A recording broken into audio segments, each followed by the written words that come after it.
നമസ്കാരം. Calicut university FYUGP രണ്ടാം semester BA വിദ്യാർത്ഥികളുടെ ability enhancement course AEC Malayalam ക്ലാസ്സിലേക്ക് എല്ലാ പ്രിയപ്പെട്ട വിദ്യാർത്ഥികൾക്കും സ്വാഗതം. അപഗ്രഥനാത്മക വായന. എന്താണ് അപഗ്രഥനാത്മക വായന? സാധാരണ വായനയും അതും തമ്മിലുള്ള വ്യത്യാസം എന്താണെന്നുള്ളതാണ് പ്രധാനമായിട്ടും.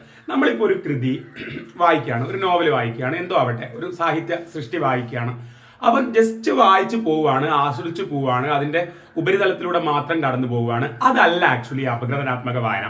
അപഗ്രഥനാത്മകം എന്ന് പറയുമ്പോൾ കൃത്യമായിട്ട് അതിലെന്താ പറയുന്നതെന്ന് പരിശോധിച്ച്, ഓരോ കഥാപാത്രത്തിന്റെയും മാനസിക നില പരിശോധിച്ച്, എഴുത്തുകാരൻ അത് എഴുതാനുണ്ടായ സാഹചര്യത്തെക്കുറിച്ച് പരിശോധിച്ച്, അതെന്താ എഴുത്തുകാരൻ അങ്ങനെ എഴുതിയെന്ന് തിരിച്ച് ചോദിച്ച്, വായിക്കുന്ന ഓരോ ഘട്ടത്തിലും ഈ പാഠത്തോട് അങ്ങോട്ട് ചോദ്യങ്ങൾ ചോദിച്ച്, അതെങ്ങനെയാ അങ്ങനെ വരിക, അതെന്താ കഥാപാത്രം ഇങ്ങനെ ചിന്തിച്ച്, അങ്ങനെ ആഴത്തിൽ വിശകലനം ചെയ്ത് വായിക്കുന്നതിനെയാണ് നമ്മൾ എന്ത് പറയാ, അപഗ്രഥനാത്മക വായന എന്ന് പറയാ. ഇപ്പൊ സിനിമ തന്നെ പലപ്പോഴും നമ്മൾ കാണുമ്പോൾ കുറച്ച് കാര്യങ്ങളെ കണ്ടിട്ടുണ്ടാവും. പക്ഷെ ചില റിവ്യൂസ് ഒക്കെ ചെയ്യുമ്പോൾ, എക്സ്പ്ലനേഷൻ ഒക്കെ ചെയ്യുമ്പോൾ ഇതിന്റെ ഉള്ളിൽ ഇത്രയും ഡീറ്റെയിൽസ് ഉണ്ടായിരുന്നോ?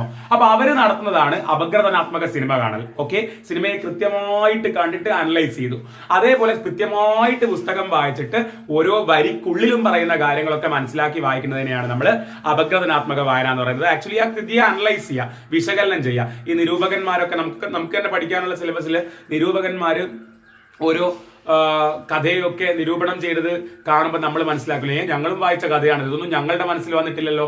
അവർ കൃത്യമായിട്ട് അപഗ്രഥനാത്മകമായിട്ട് പഠിച്ച് ചെയ്യുകയാണെന്നുള്ളതാണ്. അപ്പൊ എങ്ങനെയാണ് അപഗ്രഥനാത്മക വായന നടത്തേണ്ടത്? കാര്യം മനസ്സിലായിട്ടുണ്ടാവുമല്ലോ എന്താ സംഭവം എന്നുള്ളത്.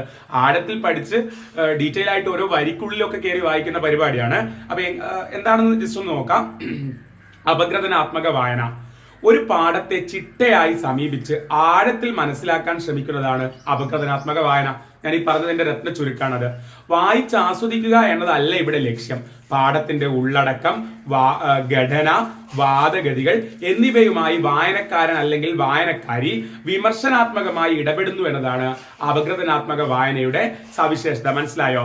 പാഠത്തിന്റെ ഉള്ളടക്കം അല്ലെങ്കിൽ അതിന്റെ ഘടന, വാദഗതികൾ, അതിൽ പറയുന്ന ആശയങ്ങൾ, കാര്യങ്ങൾ, ഇതൊക്കെ ആയിട്ട് നമ്മൾ വായിക്കുന്ന ആൾക്കാര് വിമർശനാത്മകമായിട്ട്, നിരൂപണാത്മകമായിട്ട് ഇടപെടുന്നു എന്നതാണ് അപഗ്രഥനാത്മക വായനയുടെ സവിശേഷത. അതായത് നമ്മളിത് വായിച്ചു കഴിഞ്ഞാൽ അതെങ്ങനെ അങ്ങനെ പറയാ, എഴുത്തുകാരൻ എങ്ങനെ ഇങ്ങനെ ചെയ്യാ, അതിലൊരു തെറ്റില്ലേ, അല്ലെങ്കിൽ ഈ പറഞ്ഞത് കൂടുതൽ നന്നായിട്ടുണ്ടല്ലോ എന്നൊക്കെ അതിനെ അനലൈസ് ചെയ്യുന്ന പരിപാടിയാണ് ഈ അപഗ്രഥനാത്മക വായന എന്ന് പറയുന്നത്.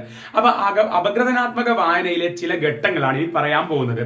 ആദ്യം, വായനയുടെ ഓരോ ഘട്ടത്തിലും വായിക്കുന്ന ആള് പാഠത്തോട് ചില ചോദ്യങ്ങൾ ഉന്നയിക്കുകയും വ്യാഖ്യാനിക്കുകയും ചെയ്യുന്നു. അപഗ്രഥനാത്മക വായനയുടെ സവിശേഷതയാണ് പറയുന്നത്. നമ്മളിങ്ങനെ വായിച്ചുകൊണ്ടിരിക്കുമ്പോഴൊക്കെ നമ്മൾ ആ പാഠത്തോട് ചില ചോദ്യങ്ങൾ ഉന്നയിക്കും, അതുപോലെ അതിന് വ്യാഖ്യാനിക്കുകയൊക്കെ ചെയ്യും. അതെ, ഇതിങ്ങനെ വരുമ്പോൾ അതെങ്ങനെ ഇങ്ങനെ വരിക, ഈ സാഹചര്യത്തിലുള്ള കഥാപാത്രമല്ലേ, ആ കഥാപാത്രം ഇങ്ങനെ ഇങ്ങനെ ചെയ്യുക, അങ്ങനെയുള്ള ചോദ്യങ്ങൾ. അതാണ് കറക്റ്റ്. നമ്മൾ കൃത്യമായിട്ട് അവർ പറയുന്നെങ്കിൽ, അതായത് എഴുത്തുകാരൻ എഴുതിയത് അതുപോലെ നമ്മളത് വായിക്കുകയല്ല, പകരം എഴുത്തുകാരനല്ലേ നേരത്തെ പറഞ്ഞത് ആ കഥാപാത്രം ഈ സാഹചര്യത്തിലുള്ള ആണെന്ന്, അപ്പൊ ഈ പ്രതികരണം എങ്ങനെ ആ സാഹചര്യത്തിലുള്ള ആള് പറയും, അങ്ങനെ നമ്മൾ ഈ പാഠത്തോട് തന്നെ ചോദ്യങ്ങൾ ചോദിക്കുക, അനലൈസ് ചെയ്യാൻ വേണ്ടി, അപഗ്രഥിക്കാൻ വേണ്ടിയിട്ടാണ്. പ്രമേയം, നമ്മൾ വായിക്കുന്നതിന്റെ പ്രമേയം, വാദഗതികൾ, ആഖ്യാന സങ്കേതങ്ങൾ എന്നിവ എങ്ങനെയാണ് പാഠത്തിൽ ക്രമപ്പെടുത്തിയിരിക്കുന്നത് എന്ന് പരിശോധിക്കുന്നു. നമ്മൾ അപഗ്രഥനാത്മകമായിട്ട് വായിക്കുമ്പോൾ അതിലെ പ്രമേയം, നമ്മൾ വായിക്കുന്ന കൃതിയിലെ പ്രധാന പ്രമേയം, അതുപോലെ വാദഗതികള്, ആഖ്യാന സങ്കേതങ്ങൾ. മീൻസ് ആഖ്യാന സങ്കേതങ്ങൾ എന്ന് പറയുമ്പോൾ നമുക്ക് ആ കഥയാണെങ്കിൽ കഥ അവതരിപ്പിക്കാൻ വേണ്ടിയിട്ട് എന്തൊക്കെയാണ് ഉപയോഗിച്ചത്. ഇപ്പം ഡയലോഗ്സ് ആയിട്ട് കാര്യങ്ങൾ പറഞ്ഞു പോവാം, ഇനി അല്ലെങ്കിൽ ചില രൂപകങ്ങളും കാര്യങ്ങളൊക്കെ എടുത്തിട്ട് ചില ഉപമകള്, അലങ്കാരങ്ങൾ, കാര്യങ്ങളൊക്കെ വെച്ചിട്ട് നമുക്ക് എന്താക്കാം, അവതരിപ്പിക്കാം കഥ. അപ്പൊ ആ അവതരിപ്പിക്കപ്പെട്ട സാധനങ്ങളെ ഒക്കെ നമ്മൾ പരിശോധിക്കുകയാണ് ഒരു കൃതി വായിക്കുമ്പോൾ. പാഠത്തിലെ പ്രധാന ആശയങ്ങളും അത് സാധൂകരിക്കുന്നതിനായി നൽകിയിരിക്കുന്ന തെളിവുകളും പരിശോധിക്കുന്നു. നമ്മൾ വായിക്കുന്ന പാഠത്തിലുള്ള പ്രധാന ആശയങ്ങള്, അതുപോലെ അത് സാധൂകരിക്കാൻ വേണ്ടിയിട്ടുള്ള തെളിവുകളും പരിശോധിക്കുന്നു എന്ന് പറയുമ്പം ഇത് മനസ്സിലാക്കാൻ വേണ്ടി ഞാനൊരു ഉദാഹരണം ഉണ്ടാക്കാൻ ശ്രമിക്കാം. അതായത് ഇപ്പൊ ഒരു കഥാപാത്രത്തിന്റെ സ്വഭാവമാണെന്ന് വിചാരിച്ചോ. അപ്പൊ കഥാപാത്രത്തിന്റെ സ്വഭാവമാണെങ്കിൽ പിന്നെ ആ കഥാപാത്രത്തിന്റെ സ്വഭാവം പറയുന്നതിന്റെ കൂടെ തന്നെ ആ കഥാപാത്രം ഇങ്ങനെ ആവാനുണ്ടായ സാഹചര്യങ്ങളും കാര്യങ്ങളും ഒക്കെ അതേ കഥയിൽ തന്നെ അവിടെ ഇവിടെയായിട്ട് പറഞ്ഞിട്ടുണ്ടാവും. ഞാൻ കഥയാണെങ്കിൽ പറയുകയാണെ. അപ്പം പാഠത്തിലെ പ്രധാന ആശയങ്ങളും അത് സാധൂകരിക്കുന്നതിനായി നൽകിയിരിക്കുന്ന തെളിവുകളും പരിശോധിക്കുന്നു. ഒരു കഥാപാത്രം ഇങ്ങനെ പ്രതികരിച്ചു എന്ന് കാണുമ്പോൾ നമ്മൾ ഞെട്ടി, പക്ഷെ ആ കഥയിൽ തന്നെ അയാളുടെ പാസ്റ്റ് നോക്കിക്കഴിഞ്ഞാൽ അയാൾ കടന്നുപോയ അനുഭവം ഉണ്ടാവാം. അതാണ് അതിന്റെ തെളിവ്. അതിലൂടെ കടന്നു വന്ന ആളായതുകൊണ്ടാണ് ഇങ്ങനെ പ്രതികരിച്ചത്. ഞാൻ ശരിക്കും ഒരു സാഹിത്യകൃതിയെ ഇങ്ങനെ വായിക്കുന്നതിനെ കുറിച്ചാണ് പറയുന്നത്. അല്ലാണ്ട് വലിയ വലിയ ലേഖനങ്ങൾ, കാര്യങ്ങൾ, സാഹിത്യേതര കൃതികൾ, അതിനെയൊക്കെ പഠിക്കുമ്പോൾ നമ്മൾ കുറച്ചുകൂടി ആധികാരികമായിട്ട് ഇതിനെ ഡീൽ ചെയ്യുന്നുള്ളതാണ്. പാഠത്തിന്റെ ചരിത്രപരവും സാംസ്കാരികവും പ്രത്യയശാസ്ത്രപരവുമായ സന്ദർഭം വിശകലനം ചെയ്ത് അവ പാഠത്തെ സ്വാധീനിച്ചത് എങ്ങനെയെന്ന് വ്യാഖ്യാനിക്കുന്നു. അല്ലെ, ഒരു പാഠം നമ്മൾ വായിക്കുമ്പോൾ പിന്നെ പാഠത്തിന്റെ ചരിത്രപരവും സാംസ്കാരികവും ഒക്കെ ആയിട്ടുള്ള സന്ദർഭം വിശകലനം ചെയ്ത് ഏത് സാഹചര്യത്തിലാണ് ഇത് വന്നിട്ടുള്ളത് അത് നോക്കിയിട്ട് അവ ആ സന്ദർഭങ്ങൾ സാഹചര്യങ്ങൾ പാഠത്തെ സ്വാധീനിച്ചത് എങ്ങനെയെന്ന് വ്യാഖ്യാനിക്കുന്നു. അല്ലെ, അപ്പൊ ഇക്കാലഘട്ടത്തിൽ നമ്മളൊരു കൃതി രചിക്കുമ്പോൾ തീർച്ചയായിട്ടും കുറെ കാലം കഴിഞ്ഞിട്ട് അത് വായിക്കപ്പെടുമ്പോൾ ആ കൃതിയിൽ എന്തായാലും ഈ കാലഘട്ടം ഉണ്ടാവും. അപ്പൊ ഇന്നേ സാഹചര്യത്തിലാണ് അയാൾ എഴുതിയെന്ന് നമുക്ക് അപഗ്രഥിച്ച് പറയാൻ പറ്റും.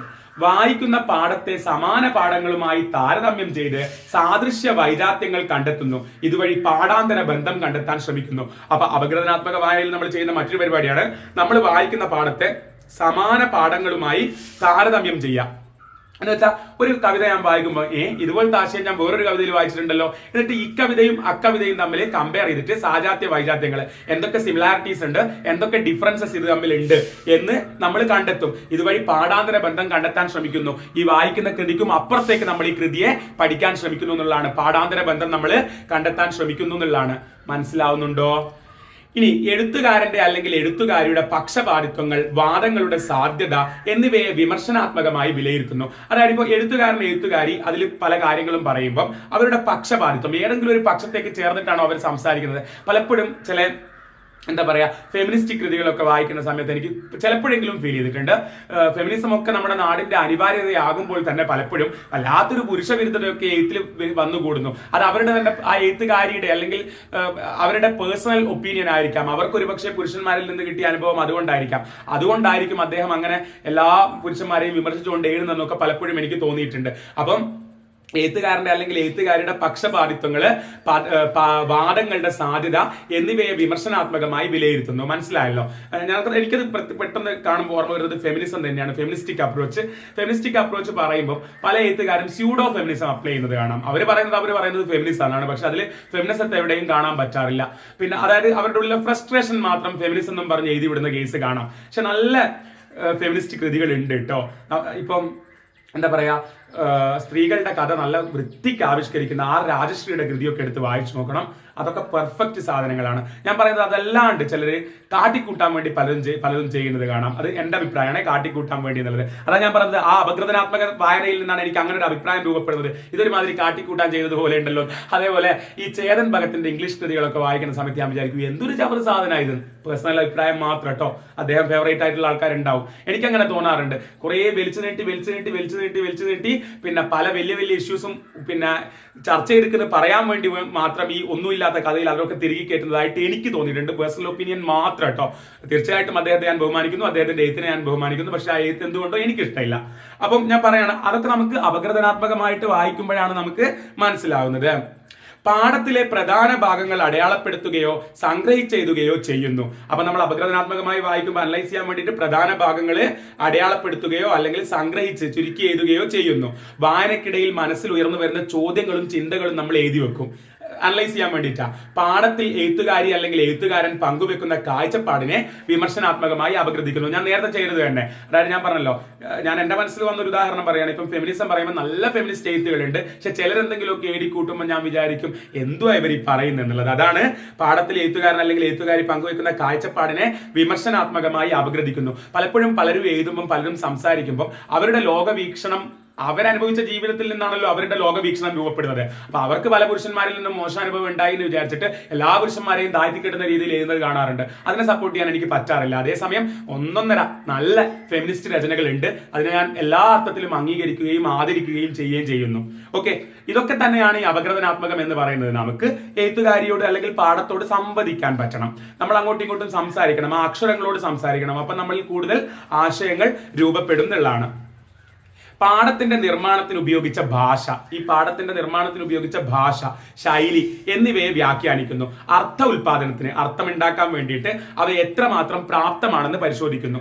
ഈ നമ്മൾ അപഗ്രഥിച്ച് വായിക്കുന്ന പാഠം എഴുതാൻ ഉപയോഗിച്ച ഭാഷ, അതുപോലെ ശൈലി, അതിനെയൊക്കെ വ്യാഖ്യാനിച്ച് അർത്ഥം രൂപപ്പെടുത്തുന്നതിന് ആ ഭാഷയും ശൈലിയും ഒക്കെ എത്രമാത്രം പ്രാപ്തമാണെന്ന് പരിശോധിക്കുന്നത് അപഗ്രഥനാത്മക വായനയുടെ ഭാഗമാണ്.